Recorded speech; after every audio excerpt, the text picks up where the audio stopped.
네, 종목 카운슬러 마지막 3부로 찾아왔습니다. 진단 살펴보고요. 추천주도 살펴드리니까요. 놓치지 말고 기다려주시기 바랍니다. 먼저 시청자님부터 연결해서 만나보도록 하겠습니다. 전화 주셨습니다. 안녕하세요, 시청자님. 네, 안녕하세요. 네, 반갑습니다. 예, 안녕하세요. 네, 시청자님. 목소리가 굉장히 멋있으십니다. 어떤 종목을 갖고 계신지도 궁금해요. 네, 저 바텍이고요. 네, 얼마에 사셨어요? 19,700원에 30%입니다. 19,700원에 사셨고 30%요. 네, 네. 알겠습니다. 시청자님, 일단 수익 보고 계신 거 축하드립니다. 근데 목소리가 편치 않아 보이세요. 좀 걱정되세요? 아니요. 그건 아니시고요. 네, 네. 어떤 부분을 저희가 좀 해결해 드릴까요? 예, 1분기 실적이 상당히 참 좋았는데 2분기 실적하고 오늘 장 마감 후에 네.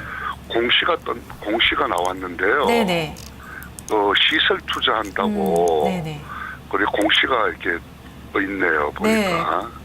그래서 그 시설 투자에 대한 이런 거는 앞으로 그 주가하고 어떤 관계가 있는지 또 그래 그게 상당히 궁금하네요. 네, 알겠습니다. 시청자님 잘 전화 주셨어요. 지금 수익 많이 보고 계신데 일단 지금 나온 공시 생산 라인 증설 230억 원 규모네요. 이런 부분이 네네. 앞으로 일단 이번 주겠죠. 당장은 어떤 영향을 미칠지 점검해 보고요. 2분기 실적 그리고 연간 실적 전망에 따라서 한번 전략 세워 보겠습니다. 네, 시청자님 오늘 두 분 중에는 어느 분께 자세하게 한번 들어볼까요? 네, 김봉만 전문가님 부탁드리겠습니다. 네, 전문가님 받아주세요. 예, 안녕하세요. 예, 안녕하십니까. 수고 많으십니다. 예, 일단은 뭐 이 어려운 장에서도 그나마 이제 소폭 수익 중이시니까 다행이십니다. 네, 네. 예, 개별주가 상당히 좀 안 좋은 그런 장세인데요. 좋은 종목 잘 선정하셨고요. 먼저 앞서 오늘 그 장 마감하고 나서 공시 나온 부분에 대해서 이제 설명을 드리면 한 236억 정도 신규 투자 결정을 했네요. 네네. 예, 이게 이제 2015년도, 그러니까 뭐 내년 말까지 이제 그 공사를 이제 증설하고 연구 시절 투자금인데, 그 내년까지 일단 단계적으로 이제 설비 투자 들어가기 때문에 주가에는 뭐 크게 영향은 없다라고 볼 수 있겠고요. 현재 그 시간에서도 바텍 같은 경우는 지금 플러스권이죠, 주가가. 네네. 이게 만약에 단기적으로 악재가 된다 그러면은 주가가 뭐 시간에서 미리 빠지겠죠. 네. 그러나 일단 바텍 같은 경우는 뭐 현금성 자산이 충분히 있고요. 네. 아울러서 뭐 유볼 같은 경우 1000%가 넘습니다. 네. 그리고 최근에 오늘 나온 이 생산 라인 그 증설 같은 경우는 지금 보면은 시장에서 개별주 같은 경우도 뭐 삼위각기라든지 최근에 그 화장품 관련 종목들이 상당히 강하지 않습니까? 네네. 아모레 퍼시픽은 중국 쪽에 매출이 많고 LG 생활건강 같은 경우는 이제 국내에 또 화장품 매출이 많지 않습니까? 네. 근데 완전히 극과 극이죠. 아모레 퍼시픽은 신고가고 LG 생활건강 같은 경우는 지금 뭐 신저가지 않습니까? 네네. 바텍의 주가 상승의 지금 가장 근본적인 요인이 뭐냐면 바로 이제 중국향 매출이 증가를 한다는 얘기예요. 네. 1분기 실적도 좋았습니다만은 뭐 2분기 올 전체적으로 전체적인 실적은 아마 좋을 것으로 판단할 수 있겠고요. 그 다음에 또 동사 같은 경우는 이제 그 임플란트 관련해서 엑스레이 그 카메라 엑스레이 그 국내 1위 기업이에요. 그 1위 기업이라는 그 어떤 그 프리미엄 효과가 또 주가에 반영이 돼야 되거든요. 그러니까 우리가 이제 기본적으로 본다라면 올해 전체 실적 대비해서 현재 시가총액이 낮은 게 아닙니다, 사실은. 지금 3천억이 넘기 때문에요. 그러나 성장주 개념이고 중국 시장 매출이 확대가 되고 그다음에 업체 동종업계 1위 기업이라는 그 프리미엄까지 우리가 이제 반영해 준다라면은 이후에 주가 상승은 지속적으로 이루어질 것으로 판단이 됩니다. 네. 아시겠죠? 네네. 예, 올해 또 자회사 실적도 상당히 좋습니다. 네. 자, 일단 그 차트를 제가 먼저 봐드리겠습니다.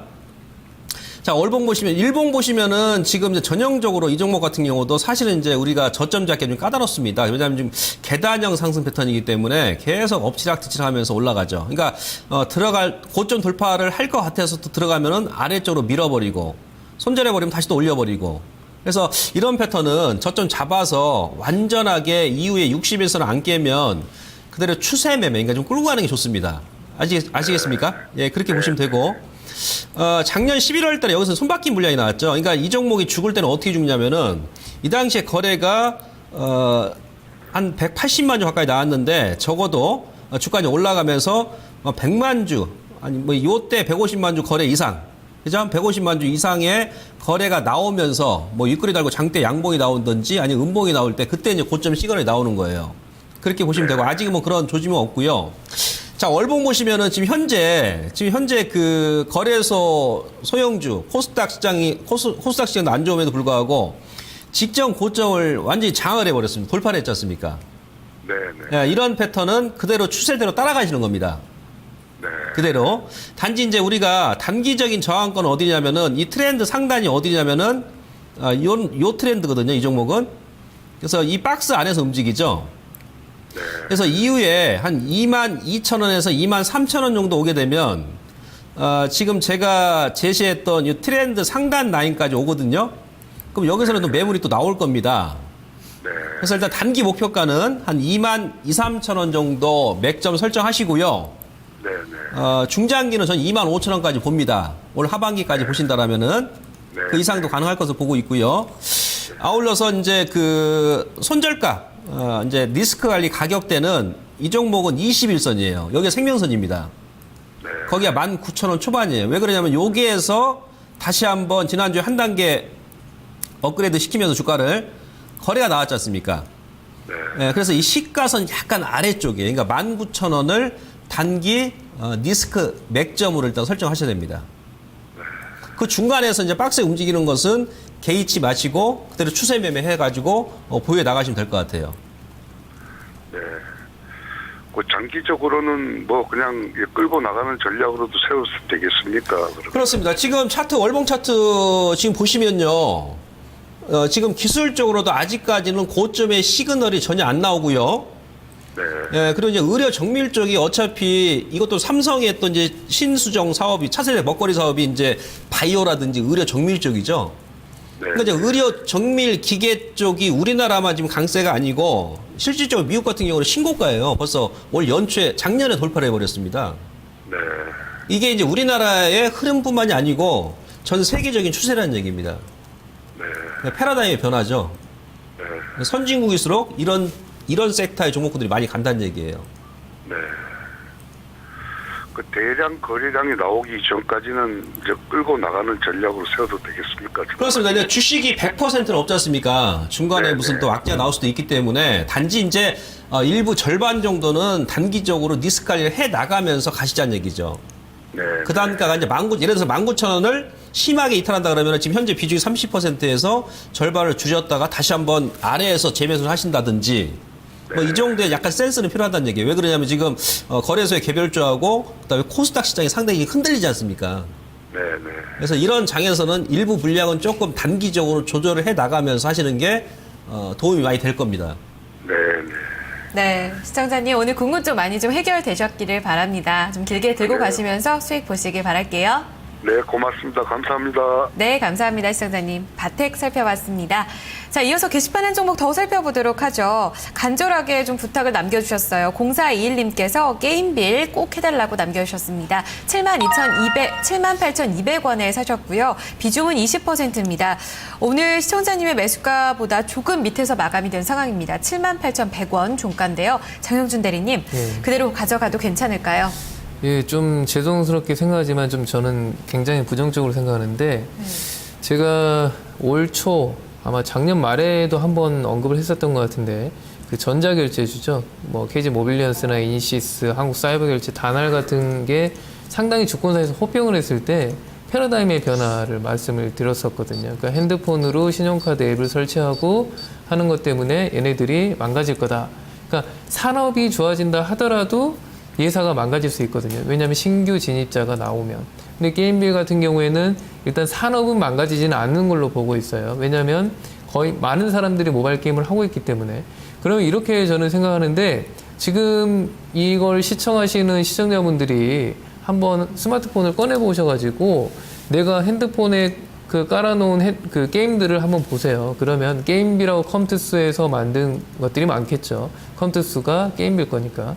그런데 최근에 제가 이제 뭐 카톡 같은 걸로 이게 뭐 게임 같은 거 뭐 요청해가지고 날라오고 이런 걸 보면은 전혀 모르는 비상장 회사들이 만든 이런 모바일 게임들이 많거든요. 그게 왜 그러냐면 대작 게임이 아니라 모바일 게임 같은 경우에는 개발 비용이 별로 안 들거든요. 그렇기 때문에 신규 진입이 굉장히 쉬워요. 그래서 이런 거 같은 경우에는 지금 뭐 그 컴퓨터 수가 주가가 많이 올라가 있는데 지금 굉장히 오버슈팅이라고 보고 있고, 얘네들이 뭐 출시한 낚시의 신인가 뭐 이런 게 좀 인기 있다고 해서 지금 올라오고 있는데, 지금 구간은 제 기준으로 보면은 너무 고가다. 그러니까 회사의 밸류에이션보다 굉장한 고평가라고 보고 산업의 성장성하고 다르게 보시면 될 것 같고, 그래서 저는 그 차트상으로 그냥 지지선만 확인을 하고 깨면은 손절해야 된다고 보고 있는데, 그래서 좀 짧게 볼게요. 일봉으로 봤을 때 5일선 깨면은 그냥 손절하는 걸로 보고, 그래서 이게 이런 종목의 특징이 사실 고평가돼 있지만 언제까지 한번 뿜어낼지는 모르거든요. 그렇기 때문에 5일선을 깨지 않으면 홀딩을 하고 5일선이 닿으면 바로 손절하는 걸로 저는 그렇게 보고 있습니다. 제 개인적인 의견으로는 모바일 게임 같은 경우에는 산업은 좋지만 신규 진입이 많기 때문에 주가는 언젠가 한번 급락이 한번 나올 수 있다. 저는 이렇게 생각하고 있습니다. 네, 산업 자체 좋지만 고평가되어 있다는 의견 강조되고 있습니다. 시청자님 참고 전략에 투자 전략에 참고해 주시면 더욱 좋을 것 같습니다. 마지막 사연이었습니다. 게임 빌까지 살펴봤는데요. 저희는 종목 컨터스 이어가겠습니다.